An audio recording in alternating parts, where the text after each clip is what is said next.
ఓం శ్రీ గురుభ్యో నమః. నమో దేవ్యై మహాదేవ్యై శివాయై సతతం నమః.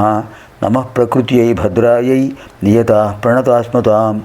శృతిస్మృతిపురాణానాం ఆలయం కరుణాలయం నమామి భగవత్పాదం శంకరం లోకశంకరం. ఇప్పుడు మనం 64వ లహరిలో ప్రవేశిస్తున్నాం. ముందుగా అంబాష్టకంలో 4వ శ్లోకం చదువుదాం. అంబారౌద్రిణి భద్రగాళి బగళా జ్వాలాముఖీ వైష్ణవి బ్రహ్మాణి త్రిపురాంతకీ సురనుతా దేదీప్యమానోజ్వల చాముండాశ్రుత రక్షపోషజననీ దాక్షాయణీ వల్లభ చిద్రూపా పరదేవత భగవతి శ్రీరాజరాజేశ్వరి. అమ్మవారి నామాలు ఎంత అద్భుతమైన చూడండి.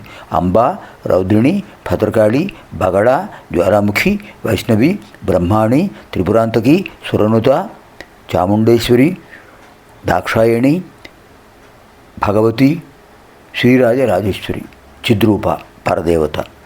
అద్భుతమైన నామాలు. ఒక్కసారి స్మరించడం వల్ల ఎంత విశేషమైన ఫలితం కలుగుతుంది చూడండి. ఇదానీ చతుషష్టితమ లహరి, 64వ లహరి.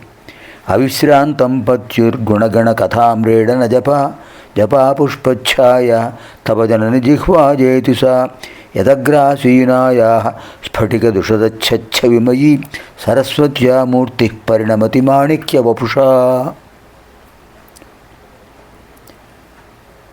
హే జనని, ఓ జగన్మాత, జపాపుష్పఛాయ, ఎర్రటి జపాపుష్పం, మందార పువ్వు లాంటిది.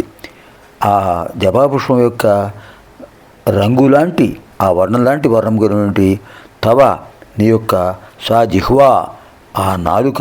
ఇక్కడ ఈ శ్లోకంలో అమ్మవారికి జిహ్వా సౌందర్యాన్ని వర్ణిస్తున్నారు. ఆ నాలుక అవిశ్రాంతం, విశ్రాంతి లేకుండా, అనవరతం, నిరంతరం, పత్యుహు భర్త అయిన శివుడి యొక్క గుణగణ కథామ్రేడన జప, ఆయన యొక్క విజయయాత్రల గురించి వర్ణిస్తూ అమ్మవారు అద్భుతంగా చెప్తున్నారు వసుంజాది వాగ్దేవతలకు. త్రిపురాసుర సంహారం మొదలైనటువంటి అద్భుతమైన కథలను చెప్తున్నారు.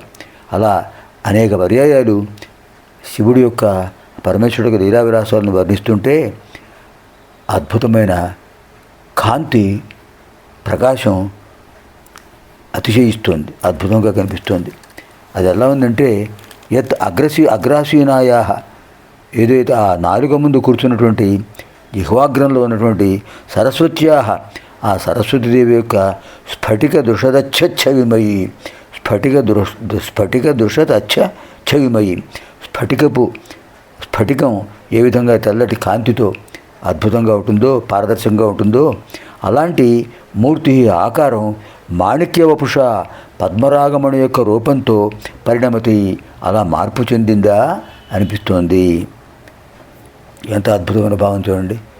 జపాపుష్పం యొక్క రంగు వంటి రంగు ఉరిగిన అమ్మవారి యొక్క జిహ్వ తన భర్త అయిన శివుడి యొక్క లీలా విలాసాలను, అంటే త్రిపురాసుర సంహారాది గుణముల యొక్క సముదాయానికి సంబంధించినటువంటి ఆ కథలను మాటిమాటికి వసుంజాది వాగ్దేవతలకు, ప్రమథగణాలకు వర్ణిస్తూ చెప్తున్నారు అమ్మవారు. దానివల్ల అద్భుతమైన ఆ సౌభాగ్యం, సౌందర్యం విలసిల్లుతోంది. అంచేత సరస్వతీదేవి ఏం చేశారు, అమ్మవారి జిహ్వాగ్రంలో నిల్చున్నారు. నాకు ఈ అదృష్టం పట్టిందా, నేను పరమేశ్వరుడు యొక్క లీలా విలాసాలను వర్ణించగల శక్తిని పొందానా అని ఆ అమ్మవారి యొక్క జిహ్వాగ్రంలో సరస్వతీదేవి కూర్చుని అద్భుతంగా వర్ణనలు ప్రారంభిస్తుంటే, అలా అది ఎలా ఉందంటే ఆ సరస్వతీదేవి యొక్క ఆకారం పద్మరాగమణి యొక్క ఆకారంతో పరిణమించింది. అమ్మవారి యొక్క జిహ్వ ఎర్రదనంతో అద్భుతంగా ప్రకాశిస్తోంది. సరస్వతీదేవి యొక్క తెల్లని ఆకారం కూడా ఈ ఎరుపు ప్రతిఫలించి ఎర్రగా కనిపిస్తోంది, మాణిక్యంలా ప్రకాశిస్తోంది. ఎంత అద్భుతమైన భావన. అమ్మవారి యొక్క జిహ్వాగ్రంలో సరస్వతీదేవి ఉన్నారు. ఆ సరస్వతీదేవి అమ్మవారిని స్తుతిస్తున్నారు, అమ్మవారు స్తుతిస్తున్నారు, సరస్వతీదేవి స్తోత్రం చేస్తున్నారు.